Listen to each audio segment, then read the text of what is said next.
Vous avez passé 4 ans dans les rangs du groupe Wagner, qui est le bras armé du Kremlin, qui n'a aucune existence officielle, mais qui est envoyé partout dans le monde, où la Russie veut étendre sa sphère d'influence en Syrie, en Centrafrique, que vous connaissez bien, Vincent Lejeune, puisque vous avez couvert différents conflits, au Mali, évidemment en Ukraine. Vous avez vous-même été envoyé dans le Donbass en 2015 et vous racontez dans un livre ce que vous avez vécu, moi Marat, ex-commandant de l'armée Wagner, aux éditions Michel Lafon. Aucun autre membre, aucun ex-membre du groupe Wagner n'a jamais accepté de témoigner à visage découvert. Pourquoi prendre ce risque aujourd'hui? Pourquoi vous exprimer ici à la télévision et dans ce livre?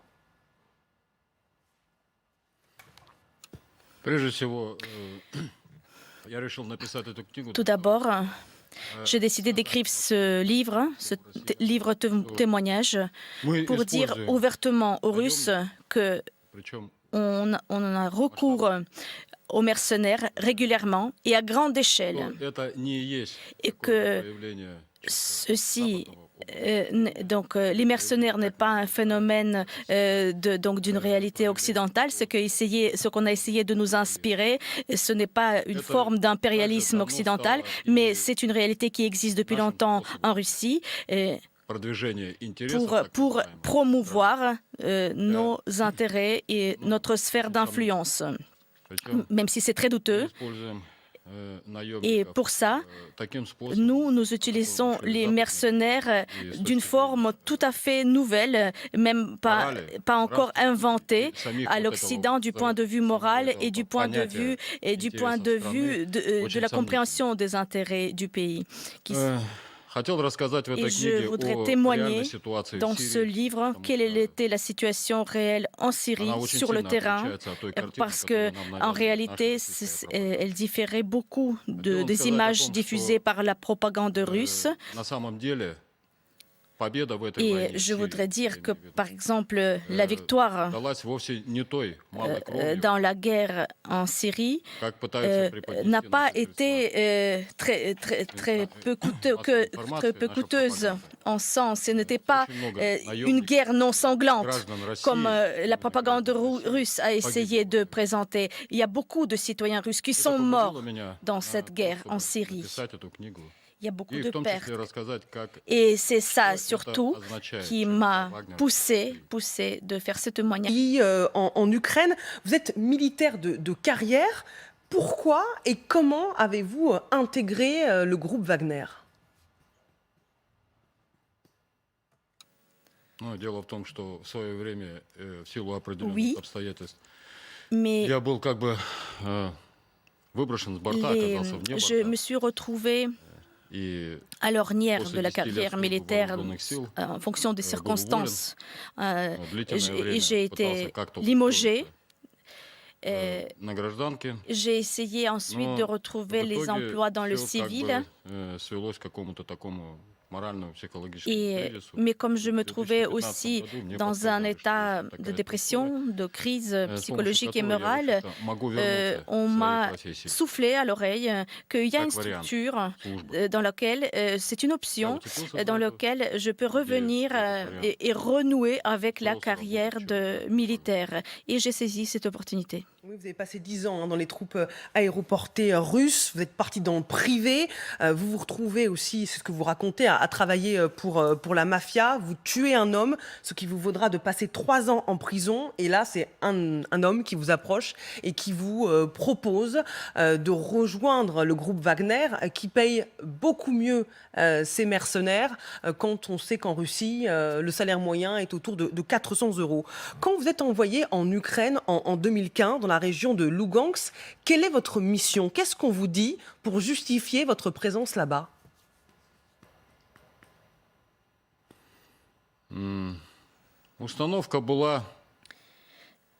Notre mission, c'était, comme il est d'usage, et c'est en sorte de endoctrinement de la conscience russe. Nous allons à Lugansk pour défendre la paix russe et défendre cette région de l'interventionnisme de l'Occident. C'est ce qu'on insuffle aux consciences des Russes. La propagande russe dit que la population de Donbass est menacée par le gouvernement ukrainien. Et donc nous étions envoyés là-bas pour défendre cette population contre l'Occident. Vous dites que vous êtes endoctriné, mais vous racontez dans votre livre que vous vous rendez compte sur le terrain que les Ukrainiens n'ont peut-être pas forcément tort, que votre présence n'est pas justifiée, et pourtant vous restez dans ce groupe Wagner, vous serez envoyé ensuite en Syrie. Pourquoi ?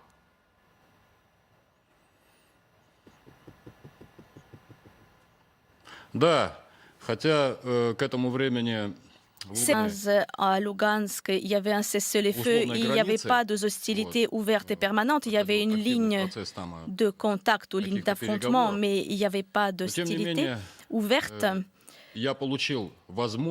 J'ai eu quand même donc cette possibilité d'être sur le terrain et de comprendre ce qui se passe réellement. Et j'ai compris que la situation sur le terrain diffère complètement. Et ça, j'ai tiré ces leçons à partir de mes propres observations et ce que j'ai vu par rapport à l'image des propagandes et par rapport aux médias russes. Et j'ai eu effectivement le premier doute. Et je comprenais que je ne voulais pas rester ici. Mais comme ensuite, on m'a proposé déjà une nouvelle mission en Syrie, où il y avait une autre mission, une mission où l'ennemi était beaucoup plus évident, l'État islamique.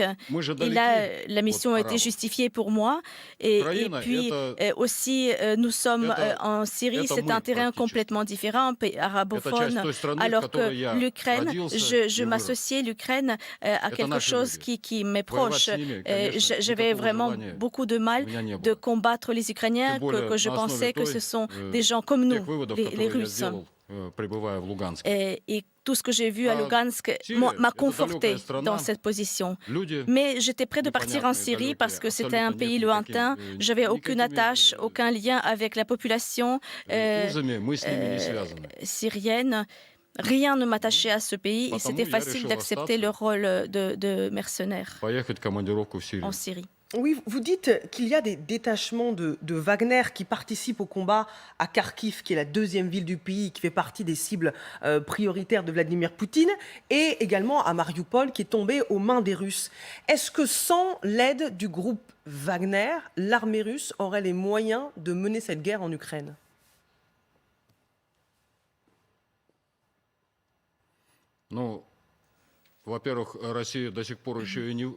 Pour l'instant, la Russie n'a pas encore gagné cette guerre en Ukraine. Et pour moi, il est fort peu possible que la Russie puisse gagner cette guerre. Et j'imagine que votre question pose plutôt sur l'efficacité de l'armée russe et l'efficacité du groupe de détachement Wagner. C'est vrai que ce des détachements qui en proportion ne sont pas très grandes. Par exemple, effectivement, il y a eu des détachements près de Kharkiv. Ils ont été également dans le Donbass, mais je ne pense pas que qualitativement, ça a pu changer quelque chose dans le sort des combats parce que ils n'étaient pas très nombreux, ces détachements. Mais leur expérience, c'est vraiment des militaires et des combattants aguerris. Et je pense que leur rôle a été déterminant.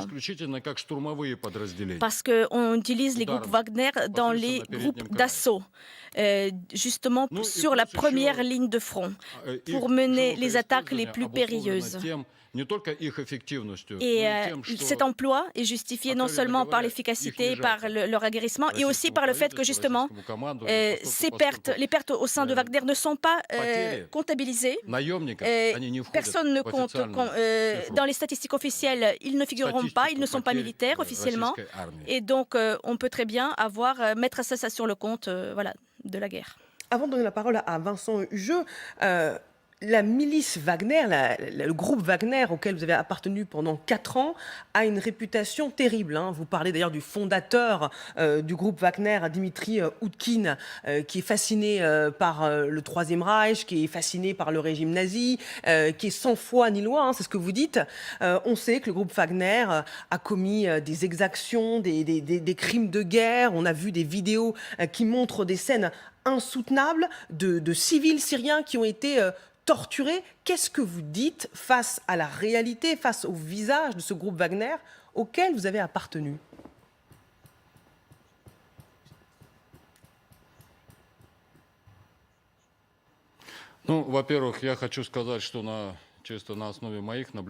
À partir de mes observations, le fait que le fondateur de Wagner se passionne pour la symbolique nazie, c'est un amateurisme. C'est vrai que peut-être il était paru sur quelques images avec la casquette de la Wehrmacht. Personnellement, je n'ai pas vu de signes nazis décogrammés, par exemple, sur lui. Mais ce que je peux dire, une autre chose, il y a un courant maintenant très fort au sein de Wagner. Ce sont les néo-païens. Ça s'appelle les partisans de la foi des ancêtres, des aïeux. Et ça, c'est quelque chose qui peut s'apparenter, qui peut retrouver en fait certaines sources du nazisme. Par rapport aux images que vous évoquez en Syrie, les tortures, c'est vrai que ces images sont choquantes, mais je peux vous dire que ce n'est pas un phénomène de masse. C'est vrai qu'il y a eu cette exaction. Évidemment, cette exaction ne fait pas gloire, c'est complètement honteux. Mais ce n'était pas un phénomène de masse. Je peux dire qu'il y a eu des cas, et c'est vrai, il y a eu d'autres exactions. Je ne peux pas dire que c'était le fait unique, mais on ne peut pas dire que c'est quelque chose qui caractérise Wagner, le groupe Wagner. Peut-être que je ne détiens pas toutes les informations. Par exemple, je ne sais pas ce qu'a fait le groupe Wagner dans l'Afrique au Mali, par exemple, ou dans la République centrafricaine. Je peux parler seulement sur le théâtre syrien. Mais même en Syrie, je peux dire qu'on n'avait pratiquement pas de contact avec la population civile. Toutes les localités que nous avons libérées des combattants de l'État islamique, ils étaient vides des habitants. Les habitants ont quitté ces localités. Vincent, c'est un témoignage précieux. Ce matin, le groupe Wagner, vous le connaissez bien parce qu'il agit aussi en Afrique et pas seulement en Ukraine. Oui, moi j'ai eu l'occasion effectivement de couvrir le déploiement initial de Wagner dès 2018 en République centrafricaine, qui était un peu à la fois la tête de pont et le laboratoire de l'offensive d'influence russe à l'époque. Par rapport à la Syrie, il y a une question très simple que je souhaitais soumettre à Marat Gabidouline. Officiellement, la Russie s'engage aux côtés de Bachar el-Assad en 2015. Bon. Est-ce que, à sa connaissance, il y avait déjà des éléments de Wagner qui ont opéré en Syrie avant l'engagement officiel de la Fédération de Russie?